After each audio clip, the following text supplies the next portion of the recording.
Hi ಎಲ್ರಿಗೂ, ನಮ್ಮ ಅಡುಗೆ ಅರಮನೆ ಯೂಟ್ಯೂಬ್ ಚಾನಲ್ಗೆ ಸ್ವಾಗತ. ಇವತ್ತು ನಮ್ಮ ಅಡುಗೆ ಅರಮನೆಯಲ್ಲಿ ಬೆಂಡೆಕಾಯಿ ಹುಳಿ ಮಾಡ್ತಾ ಇದ್ದೀನಿ. ಬೆಂಡೆಕಾಯಿ ಆರೋಗ್ಯಕ್ಕೆ ಎಷ್ಟು ಒಳ್ಳೆಯದು ಅಂತ ಎಲ್ರಿಗೂ ಗೊತ್ತೇ ಇದೆ. ಬೆಂಡೆಕಾಯಿ ಅಂದರೆ ಎಲ್ರಿಗೂ ಇಷ್ಟ ಆಗಲ್ಲ. ಆದರೂ ಹೇಗಾದರೂ ಮಾಡಿ ಬೆಂಡೆಕಾಯಿನ ರುಚಿಯಾಗಿ ಸಾಂಬಾರು ಮಾಡಿನೋ ಪಲ್ಯ ಮಾಡಿನೋ ಎಲ್ರಿಗೂ ತಿನ್ನಿಸ್ಲೇಬೇಕು. ಅದು ನಮ್ಮ ಜವಾಬ್ದಾರಿ ಕೂಡ ಹೌದು. ನಾನಂತೂ ವಾರದಲ್ಲಿ ಒಂದು ಸರಿ ಆದರೂ ಬೆಂಡೆಕಾಯಿ ಸಾಂಬಾರು ಅಥವಾ ಪಲ್ಯ ಮಾಡ್ತಾನೆ ಇರ್ತೀನಿ. ಎಲ್ಲರೂ ಬೆಂಡೆಕಾಯಿ ಸಾಂಬಾರನ್ನ ಮಾಡ್ತಾರೆ, ಆದರೆ ನಾನು ಹೇಗೆ ಮಾಡ್ತೀನಿ ಅಂತ ತೋರಿಸ್ತೀನಿ. ಈಗ ಮೊದಲು ಬೆಂಡೆಕಾಯಿನ ಚೆನ್ನಾಗಿ ತೊಳೆದು ಒರೆಸಿಟ್ಕೋಬೇಕು, ತೇವಾಂಶ ಇಲ್ಲದೆ. ನೋಡಿ, ಈಗ ಹೆಚ್ಚಿಟ್ಕೊಂಡಿದ್ದೀನಿ. ಸ್ವಲ್ಪ ಉದ್ದಕ್ಕೆ ಹೆಚ್ಚಿಟ್ಕೊಂಡಿದ್ದೀನಿ ನಾನು. ನಿಮಗೆ ಬೇಕಂದರೆ ಅದನ್ನು ಶಾರ್ಟಾಗೂ ಕಟ್ ಮಾಡ್ಕೋಬೋದು. ಚೆನ್ನಾಗಿ ಒಂದು ಬಾಣಲಿಯಲ್ಲಿ ಹಾಕಿ ಹೈ ಫ್ಲೇಮಲ್ಲೇ ಹುರ್ಕೋಬೇಕು, ಸೀಸಬಾರ್ದು.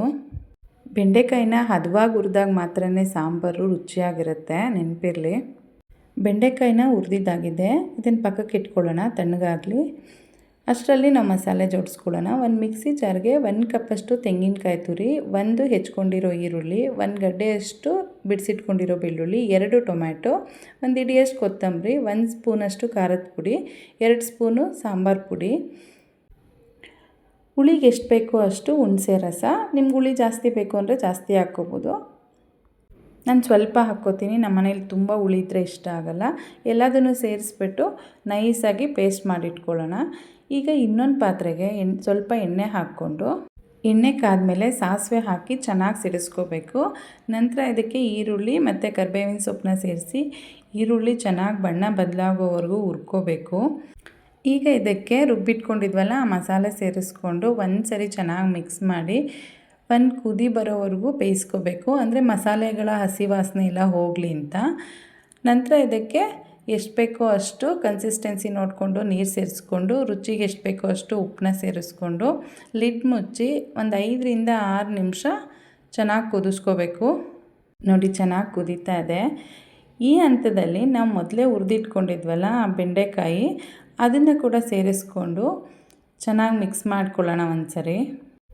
ಇವಾಗ ರುಚಿ ನೋಡಿಕೊಂಡು ಉಪ್ಪೇನಾದರೂ ಬೇಕಿದ್ದರೆ ಮತ್ತೆ ಸೇರಿಸ್ಕೊಂಡು ಲಿಡ್ ಮುಚ್ಚಿ 5ರಿಂದ 6 ನಿಮಿಷ ಲೋ ಫ್ಲೇಮಲ್ಲೇ ಕುದಿಸ್ಕೋಬೇಕು. ಬೆಂಡೆಕಾಯಿನ ಆಲ್ರೆಡಿ ಹುರ್ಕೊಂಡಿರೋದ್ರಿಂದ ತುಂಬ ಕುದಿಸೋ ಅವಶ್ಯಕತೆ ಇಲ್ಲ. ನೋಡಿ, ರುಚಿಯಾದಂಥ ಬೆಂಡೆಕಾಯಿ ಹುಳಿ ರೆಡಿ ಆಯಿತು. ಈ ವಿಡಿಯೋನ ಫಾಲೋ ಮಾಡಿಕೊಂಡ್ರೆ ಬ್ಯಾಚುಲರ್ಸು ಮತ್ತು ಬಿಗಿನರ್ಸು ಕೂಡ ಈಸಿಯಾಗಿ ಮಾಡ್ಕೋಬೋದು. ಈ ವಿಡಿಯೋ ಇಷ್ಟ ಆಗಿದ್ದರೆ ಲೈಕ್ ಮಾಡಿ, ಶೇರ್ ಮಾಡಿ, ಹಾಗೆ ನಿಮ್ಮ ಅನಿಸಿಕೆಗಳನ್ನ ಕಮೆಂಟ್ ಮಾಡಿ ತಿಳಿಸಿ.